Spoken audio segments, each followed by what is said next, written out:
Hey y'all, it's your captain for all things creative coming at you with the House of the Dragon Season 2 episode to review. If you are new to this channel, welcome. Please like and subscribe. If you're returning, thank you for rocking with us because this episode had a lot going on. Nah, Aegon starts the episode talking about he declared war. And I'm like, hello, usurper. War been started. But I was upset when Aegon started busting up Viserys' little doll houses and Lego set. And it also made me sad seeing Helena starting her further descent into madness because of her grief about the blood and cheese incident from last episode. But the best part of the episode was the green side scrambling around the Red Keep and Aegon pressing the hypocrites Alicent and Kristen Cole about where they were while the children lay unprotected for blood and cheese to find them. And Kristen Cole got online say that he set up the night watch and then went a bed, but he didn't say whose bed, and that no one was on the second floor posted up since he was creeping up there and didn't want to be seen. So again, he was lying, and Allison later in the episode almost drowned trying to wash away all the lies and the sins that she know they was doing in the bathtub. We didn't see Hugh the Ham, and I talk about him in my season 2 episode 1 Easter egg video, which involves him and my other favorite dragon rider / C from the book that I like named Nettle. So check out that video if you haven't already. But Hugh the Hammer is talking to his wife about she had to walk 500 miles for chicken and how things are just going from worse to worser in town since they have, the blockade going on. And they say the rich people's buying up everything. It reminded me of COVID, actually, when people was buying up stuff and we couldn't find nothing in the store. But they are focusing on Hugh since in the book he's going to be a future dragon rider, since he's what they call a seed with Valyrian blood, which is obvious because of his silver here. But again, watch my other video if you want to know more. Then you see Otto Hightower and his little evil behind plotting with all the other greens, but it's Larys who first gets to shine in the episode for the greens, because Larys the rat says that they found half of blood and cheese trying to run away, and they caught him with Jaehaerys' head, so they question him before Aegon gets to mollywhopping him with a mace. And then once it's clear that it actually was Rhaenyra and them behind the scheme, because Otto Hightower and everybody was saying, wait, don't jump to conclusions just yet. But Aegon all along was like, nah, my biatch half-sister with her bastards is doing all this. Like he was roasting her and reading her real bad. But once they had the proof, Otto Hightower, as his little evil scheming, and say they want to use the baby's funeral to smear Rhaenyra's name in the town. And they want to drag out poor Helena, who actually already made the baby's funeral outfit, since she kind of see the future. And they want to force Helena to sit with Alicent in the back of the funeral wagon behind the body of the little baby. And once the funeral starts, whoever did the body did a little sloppy job cutting and pasting and stitching up the neck badly so everybody could see what was done to him as they paraded him through the streets. And you could tell that they were kind of going for the Emmett Till effect, but the people learned quickly that they can't feel too bad for these wicked rulers, because at the end of the day, Aegon's going to get to murdering their sons basically like the next day. Also on the green side, we see Kristen Cole bothering the twin Eric about his clothes. And he has this big speech about how, the cloak's supposed to be representing their purity and all this hypocritical stuff.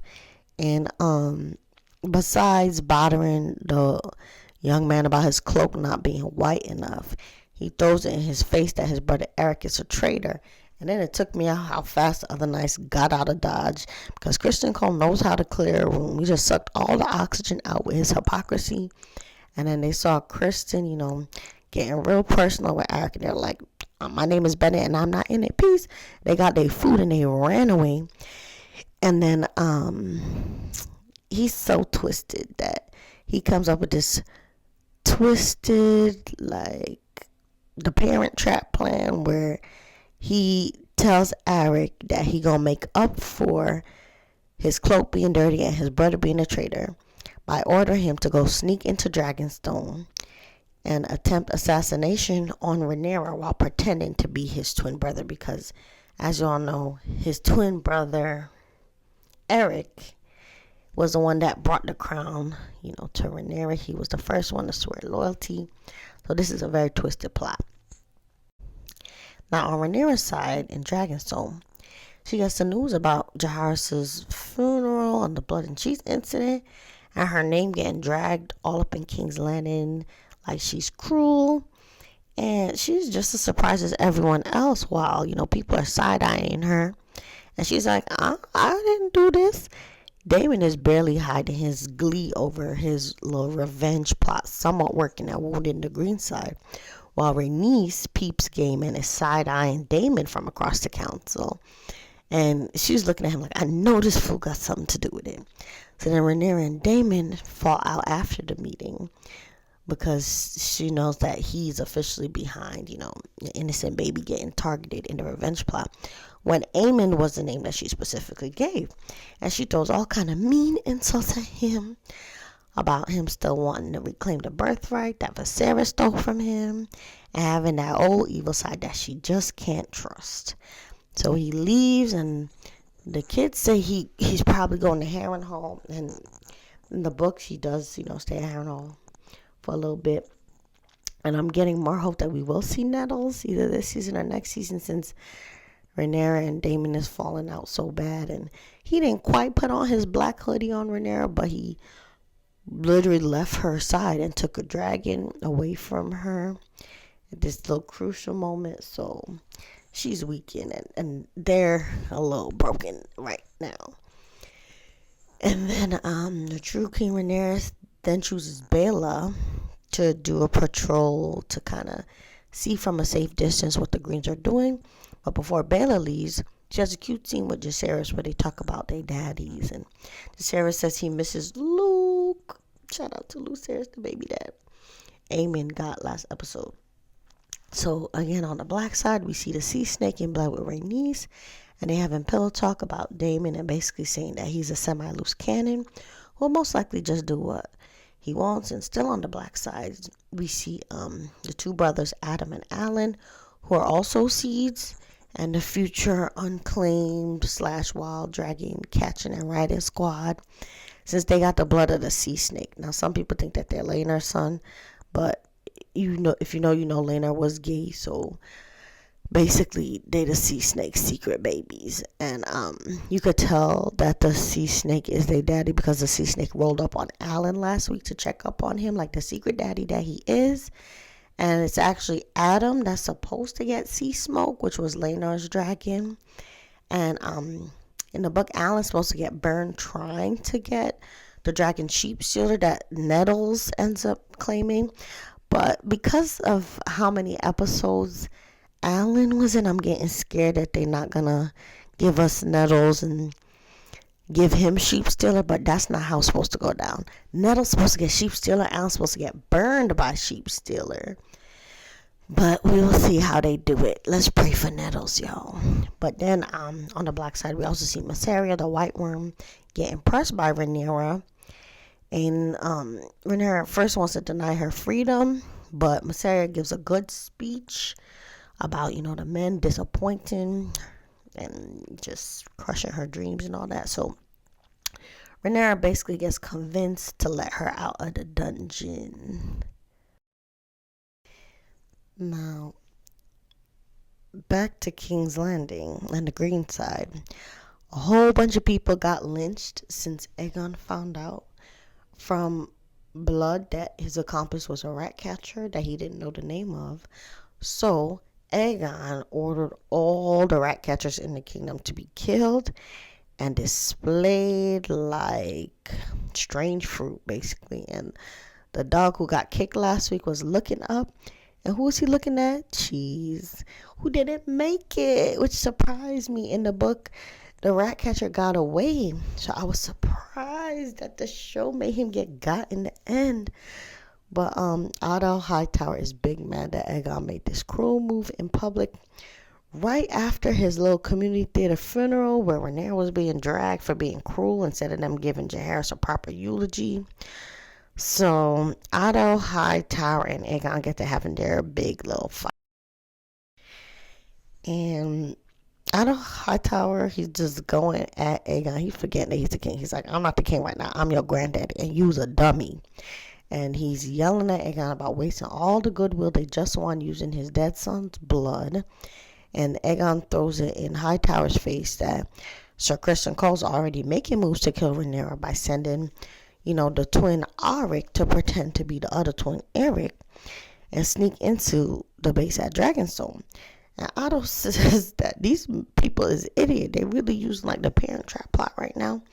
And so Otto tells him to his face that Viserys was right about him not being the right one to lead. So this gets Aegon even more mad. So he asks Otto to hand in his badge and to get his little white box because he is getting fired right now. And Aegon tells him that, listen, you were Viserys' hand, you were my father's hand. And actually, to me, Criston Cole is worth 100 old men. Even though Aegon don't know that Criston Cole is not worth his weight in the armor that they gave him, since he was right next to Blood and Cheese cleaning his mama's pipes instead of protecting the children the other night. But go off, Aegon. And then he makes Criston Cole his new hand in front of Otto Hightower. And he basically tells him, listen, I want revenge and blood. I don't want the ink and the letters, that Otto had been using to fight the war thus far. But again, he's young and dumb, and he don't know that some of those letters that Otto sent, especially the ones to the Triarchy, will be especially useful to the Greens. So he's going to eat his words in a way.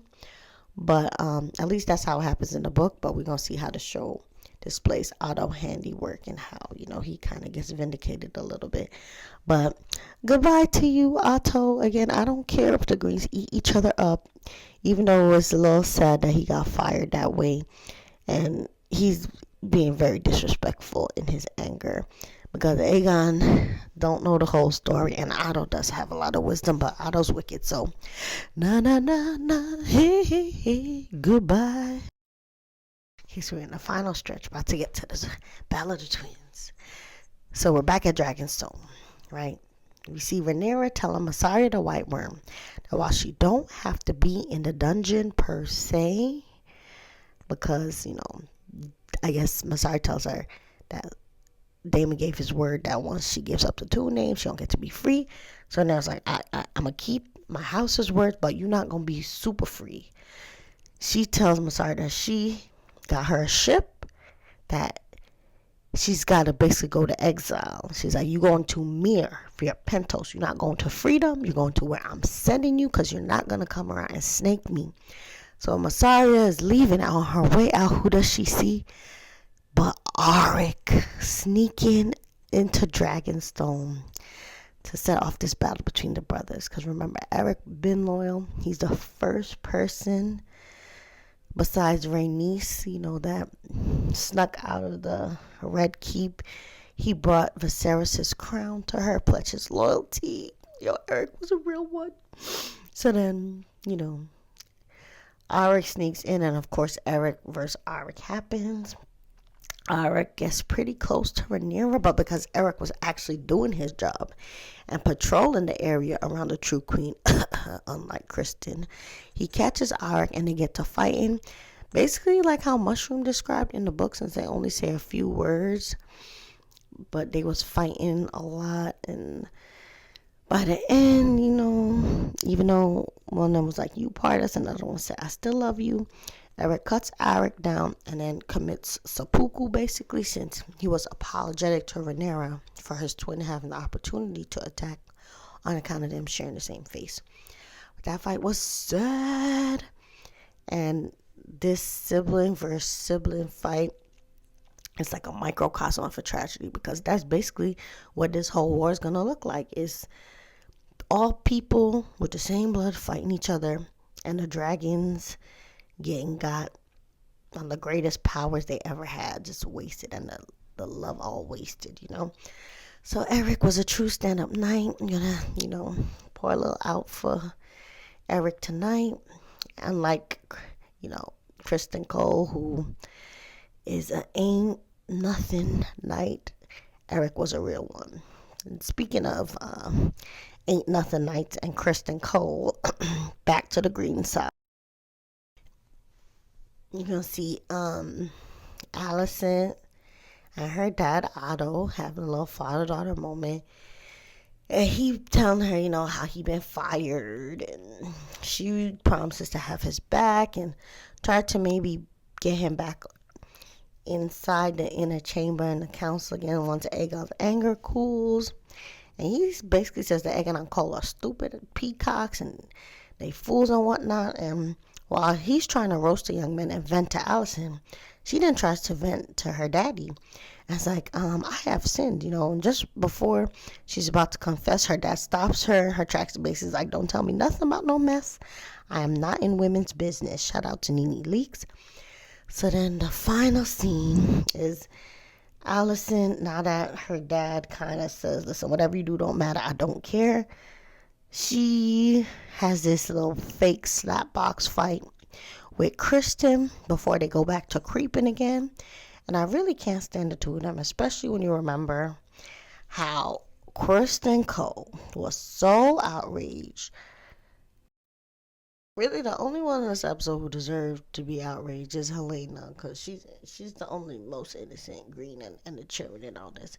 But Kristen Cole's little weak, evil self was just so livid when Rhaenyra didn't want to give up her throne to eat oranges with him in the middle of nowhere. And he was, beside himself when he thought that Rhaenyra wanted to turn him into a whore, even though they was already sleeping together. And then he ended up being a man whore anyway with Alicent, since she can't marry him either. So Kristen makes no sense. Sorry to Helena and the children. But next week, seems like we're going to see what everybody else get up to. I want to see what Daemon and the Red Worm get up to. Lord Daemon was cute, but we will not forget all the chaos Daemon caused season 1, so we want to see him as chaotic, warmongering ever for sure. And yeah, we just want to be Team Black here, So what do you think of the show so far? Say how you feel in the comments. And remember, you're the master of your fate and the captain of your soul. Bye.